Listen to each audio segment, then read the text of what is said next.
Behind me is my 1981 Mitsubishi Marquee, and I wanted to talk about some of the servicing issues that I've had. No major mechanical problems yet, thankfully, but I wanted to talk about some of the servicing considerations with this aircraft that you don't have on some other airplanes. So the fuel system for one on this airplane, it's actually very simple to use, but the service, it's sort of complicated. And if you do happen to own one of these airplanes, I do recommend that you're present for fueling. If you got an inexperienced fueler, it's not a huge airplane, and so you could have a person that doesn't know better try to put 100 low lead avgas in this airplane. You are actually allowed to use unlimited amounts as what they consider emergency fuel in the pilot's operating handbook. But there's a lot of stipulations with it. You have to remain below 10,000 feet. It has to be mixed no higher than a certain percentage with jet fuel. And so if somebody just filled it to the brim with 100 low lead avgas, number one, that's really hard on the fuel pumps and the fuel controller in the engine.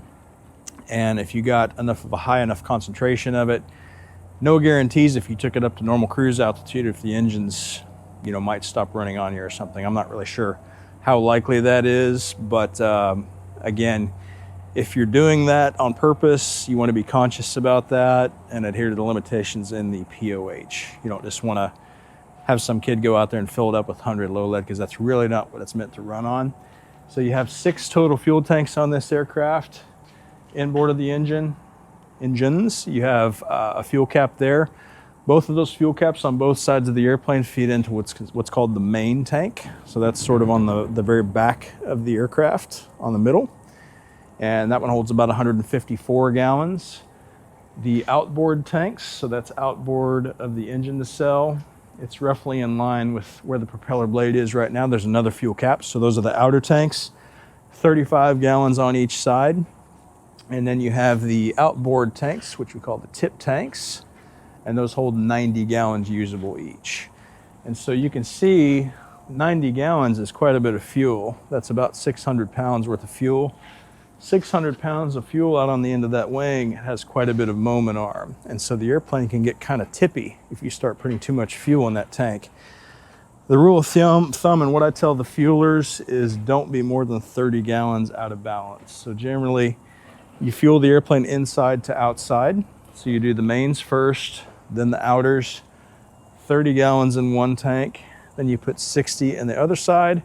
You come back here and put the full 90, and then you go back and finish filling up the other tank. So you have to be methodical about that, because I've heard of stories where you could actually tip the airplane over. If you fueled one whole wing and tip tank and the other side was relatively empty, you could actually tip this airplane over.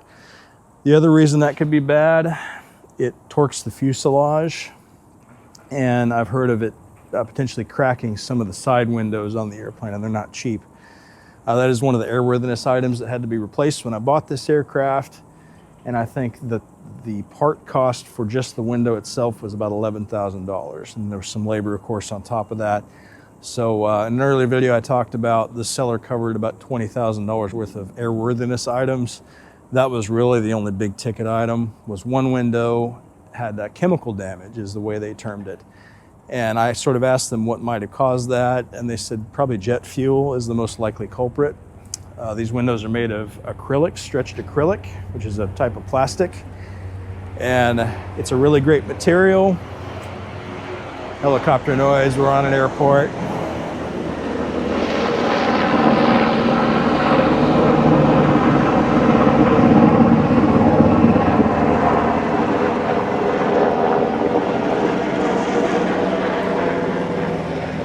Army guys doing their thing in the Black Hawk. We love you guys. Anyway, the side windows are stretched acrylic, and they do not like chemicals. So if you get a little bit of jet fuel on there, it's probably not a big deal as long as you wipe it off relatively quickly. You don't want to use any harsh cleaners. And right here is where the video cut out because the GoPro overheated. If you like what you heard today, like and share with your friends and subscribe to my YouTube.